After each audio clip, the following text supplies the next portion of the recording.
Gaza Israeli আগ্রাসনের প্রতিবাদে বাংলাদেশ ছাত্রলীগ ঢাকা বিশ্ববিদ্যালয়ে ফিলিস্তিনের পতাকা উত্তোলন, পদযাত্রা ও ছাত্র সমাবেশ করছে। সেখান থেকে বিষয় আরো জানতে আমরা সহকর্মী সম্রাট আনোয়ারের সাথে যুক্ত হয়ে যাচ্ছি। সম্রাট আনোয়ার, কি কি কর্মসূচি চলছে এই মুহূর্তে সেখানে?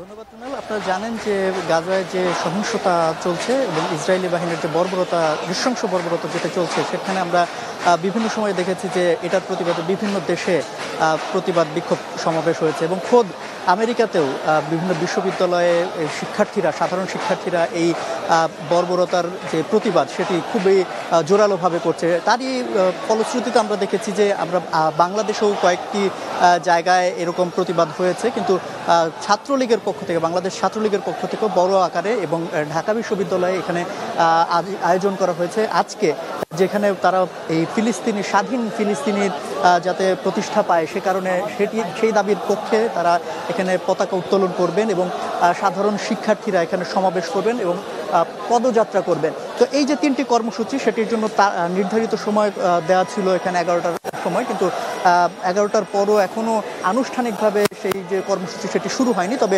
সাধারণ শিক্ষার্থীরা ইতোমধ্যে আসতে শুরু করেছেন। আমার সহকর্মী দেখাচ্ছেন এখানে বিপুল সংখ্যক এখানে শিক্ষার্থী এবং ছাত্রলীগের নেতাকর্মীরা এখানে জড়ো হয়েছেন এবং তাদের হাতে হাতে বাংলাদেশের পতাকা এবং সেই সাথে ফিলিস্তিনের যে পতাকা সেটিও এখানে শোভা পাচ্ছে।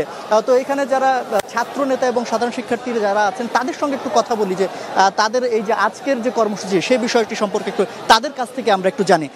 আপনাকে স্বাগত জানাচ্ছি। আর আজকের যে আপনাদের যে কর্মসূচি সে বিষয়ে একটু জানাবেন। ধন্যবাদ আপনাকে। আজকে আমাদের কর্মসূচি হচ্ছে যে আপনারা জানেন যে ফিলিস্তিনে যেই গণহত্যা চলছে ইসরায়েল দখলদার বাহিনীর মাধ্যমে, তাদের বিরুদ্ধে পুরো বিশ্বব্যাপী বিশ্ববিদ্যালয়গুলোতে ছাত্রদের মাধ্যমে যে আন্দোলন সৃষ্টি হয়েছে, সেই আন্দোলনের সাথে একাত্মতা পোষণ করার মাধ্যমে বাংলাদেশ ছাত্রলীগ বাংলাদেশের প্রথম ছাত্র সংগঠন হিসেবে এই আন্দোলনটি তুলেছে একটি স্বাধীন সার্বভৌম ফিলিস্তিনের জন্য।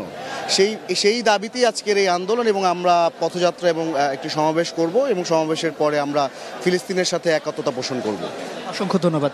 আসলে এইটি শুধুমাত্র একজনের সঙ্গে কথা বললাম, কিন্তু এইখানে যারাই নিয়েছেন সবারই মোটামুটি একই দাবি এবং মোটা দাগে তারা বলছেন যে স্বাধীন ফিলিস্তিনের পক্ষে বঙ্গবন্ধু শেখ মুজিবের সময় থেকে যে পক্ষ অবলম্বন করা হয়েছিল সেটি পরবর্তীতে এখন পর্যন্ত আমাদের বর্তমান প্রধানমন্ত্রীও কিন্তু সেখানে অটল রয়েছে সেই সিদ্ধান্তে। এবং একেবারে আমরা দেখেছি যে এই হওয়ার পর জাতিসংঘের পক্ষ থেকেও এই যে সহিংসতা চলছে সেখানে সেই সহিংসতা যাতে মেটানো সম্ভব হয় সেটার জন্য দ্বিরাষ্ট্রনীতির পক্ষে তারা মতামত দিয়েছেন এবং সেটির জন্যই তারা এখানে চেষ্টা করছেন। এবং যে ধারাবাহিকতা আমরা দেখেছি যে বিভিন্ন ছাত্র সংগঠন এবং বিভিন্ন দেশে যে আন্দোলনগুলো হচ্ছে সেখানেও আমরা দেখতে পাচ্ছি। অর্থাৎ সব কিছু মিলিয়ে যদি বলা যায় যে স্বাধীন ভূখণ্ড যদি ফিলিস্তিনিরা পায় তাহলে হয়তো বা এই যে এখনকার যে বর্বরতা চলছে সেটির একটা সমাধান হবে এবং আনুষ্ঠানিকভাবে স্বাধীন ফিলিস্তিনিদের যে দীর্ঘদিনের যে আন্দোলনটা সেটিরও একটি সুষ্ঠু একটা সমাধান এবং একটি ফলাফল অন্তত তারা পাবেন।